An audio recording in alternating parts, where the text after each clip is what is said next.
दिगंबर नग्न शरीर, उसमें शमशान घाट, रात्रि का अंधेरा और एक जीवित मुनि महाराज शमशान घाट के उस घाट पर लेटे हैं।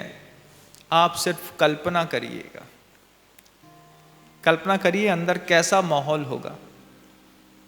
सोच करके विचित्र लगता है कि प्रथमा नियोग की घटनाएं जीवंत करना पंचम काल में मुश्किल है, ऐसा लगता है ना। लेकिन ऐसा नहीं है बंधु। गुरुदेव जब दीक्षित हुए उस समय अजमेर का वह वातावरण मैं आपको याद दिलाऊं।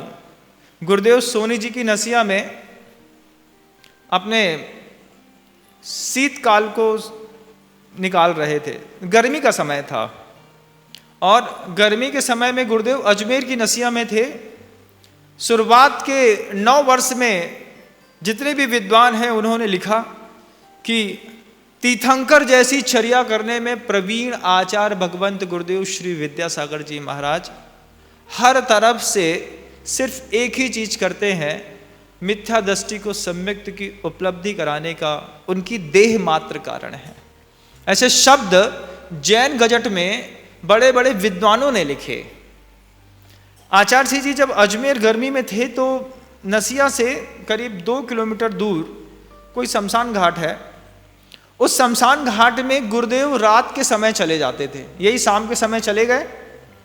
पूरी रात इस पंचम काल में भी जिन आचार्य परमेष्ठी को आप इतने गदगद भाव से देखते हैं, उनकी जवानी का वह साधना का एक पल आपको देखना होगा कि शमशान घाट में मुर्दा जल रहा है, लोगों के अधजले मुर्दे पड़े हैं, कुत्ते बिलबिलाते हैं, चीखते चिल्लाते हैं और शमशान घाट में खूंखार कुत्तों का आतंक बहुत रहता है। और ऐसे खूंखार कुत्ते कि वो किसी को भी काटने और मारने की सामर्थ्य रखते हैं। इन सब प्रतिकूलताओं को दिमाग में रखने के बावजूद आचार्य भगवंत भी पूज्यपाद स्वामी की वह कारिका इक्षन्ते कांत संवास निर्जरः जनितादरः, इस सूत्र को अनुभव करने के लिए अजमेर में नसिया छोड़ करके शमशान घाट में जाकर के रात्रि योग स्थापित करते थे। उनके साथ उस समय भूत बलि सागर जी महाराज और दूसरे अन्य महाराजों का भी, जहां मेरे नाम में नहीं है, समय सागर जी महाराज श्री भी, योग सागर जी महाराज श्री भी वहां पर जा करके शमशान घाट में आचार्य सिंह जा रहे हैं इसलिए वो भी जाकर के साधना करते। अब सबको तो धक धक दुख दुख लगती, सबका बैराग एक जैसा तो नहीं होता, किसी का कम किसी का ज्यादा। उसमें आचार्य महाराज कोई पाटा नहीं, जैसे ये गुण मणिमाली मुनि महाराज रात्रि योग स्थापन करके जमीन पे लेट गए, ठीक ऐसे ही गुरुदेव उस शमशान में जाकर के पूरी रात निकालते थे बिना पाटे के बंधुओं। एक बार तो गुरुदेव यहां से गए और दूसरे दिन वहीं पे राख पड़ी थी, उसी राख से केश लॉन्च करके और वापस तीसरे दिन उपाश्रय में आए। लोग ढूंढते रहे महाराज कहाँ हैं, महाराज कहाँ हैं। उन्होंने देखा कि रात में तो गए थे तो सब ठीक था, सुबह बिल्कुल केश लॉन्च वगैरह सब हो गया है, राख लगी है, उठ करके चले आए। आचार्य सिंह जी से पूछा, गुरुदेव? बोले कुछ नहीं, आज केश लॉन्च का समय आ गया था, वहीं पे राख पड़ी थी, तो मैंने कहा एकांत भी है, उसी राख से केश लॉन्च किया और वापस चले आए। किसकी सामर्थ्य है? अभी भेज दो किसी को, जैसे ही जनता छोड़ के चली जाए ऐसा ऐसा लगता है भैया यहां से कोई आया कि यहां से कोई आया। लेकिन आचार्य श्री जी बहुत धैर्य के साथ साधना को आकार दिया। उन पलों को आप सोचिए मात्र। मुनिराज श्री भूत बलि सागर जी से हमारा भी आष्ठा में मिलना हुआ तो उन्होंने बताया कि जब हम गुरुदेव के साथ अजमेर में शमशान घाट में गए, पहले दिन कुछ नहीं रहा, शांति से सबकी रात निकली। सबको लगा कि ये तो बड़ा अच्छा है, गर्मी है और शमशान घाट में रुके हैं।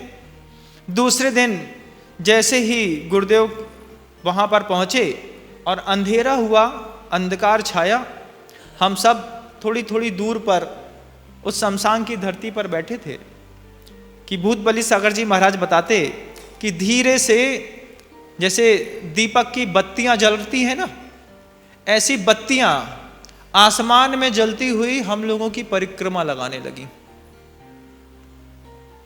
अब ऐसी परिक्रमा लगाने लगी, जो भी साधु थे सब धक, ये तो अब भूत आ गए, अब गड़बड़ हो गया, अब पता नहीं क्या होगा। आचार्य श्री जी ने सिर्फ एक ही बात कही, धैर्य रखना, घबराना मत, शांति से सिर्फ देखो क्या हो रहा है। गुरुदेव आसन लगा करके बैठ गए। हजारों दीपक, जलती हुई दीपक की लौ की बत्तियां पूज गुरुदेव के चारों तरफ परिक्रमा लगाने लगी। धीरे धीरे पूरे मुनि संघ के ऊपर परिक्रमा लगाने लगी।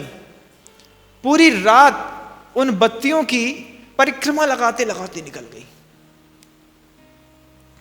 दूसरे दिन जैसे ही सुबह हुई, पूरी रात तो जगते में निकल गई, पता नहीं कब सोए और बत्ती सिरई में गिर जाए, कौन परेशान करे, कौन सोता है। गुरुदेव पूरी रात ध्यान और सामायिक में लीन होकर के आत्मा के उस पवित्र स्वभाव का चिंतन करते रहे। पूरा रात निकल गई बंधुओं गुरुदेव के इस प्रयोग को करते। सुबह उठे, चुपचाप अपने उपाश्रय में आए, स्वाध्याय इत्यादि देव वंदना हुई, आहारचर्या में निकल गए। दोपहर में मुनि महाराज जी लोगों ने निश्चय कर लिया, कल ऐसा विचित्र वातावरण बन गया था, आज वहाँ पे नहीं जाएंगे भैया, हमसे तो नहीं होगा। तो ऐसी वातावरण बना। आचार्य श्री जी शाम को चुपचाप कमंडल उठाए और फिर वापस चल दिए। कहाँ? वहीं जहाँ कल गए थे।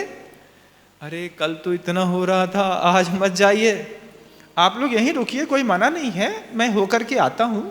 आचार्य श्री बहुत सहज में बोलते हैं, आपका साहस नहीं है, धर्मशाला है, उपासना है, आप बैठिए, मैं होके आता हूँ।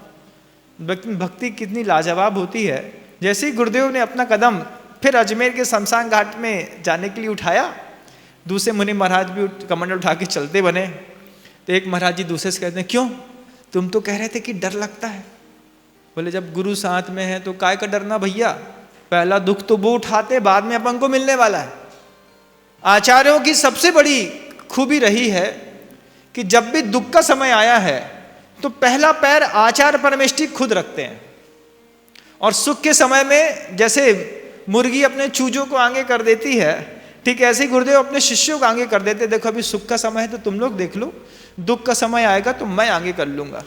आचार्यों की खासियत है। गुरुदेव ने जैसे ही कदम बढ़ाया, सारे शिष्य चले गए। लगातार 3 दिन तक इसी तरीके का उपक्रम उस शमशान घाट पे होता रहा। इसी वर्तमान पंचम काल की, अभी से 50 साल पहले की घटना है बंधुओं।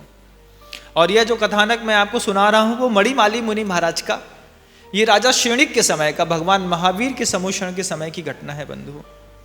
मणिमाली मुनि महाराज की, मुझे तो कई बार लगता है कि मणिमाली महाराज का ये कथानक सुनकर के ही गुरुदेव को प्रेरणा मिली होगी कि जैसे उन्होंने प्रयोग किया है मैं भी प्रयोग करके आऊं। लगातार 8 दिन तक गुरुदेव अजमेर के शमशान घाट में जाकर के और योग साधना करे।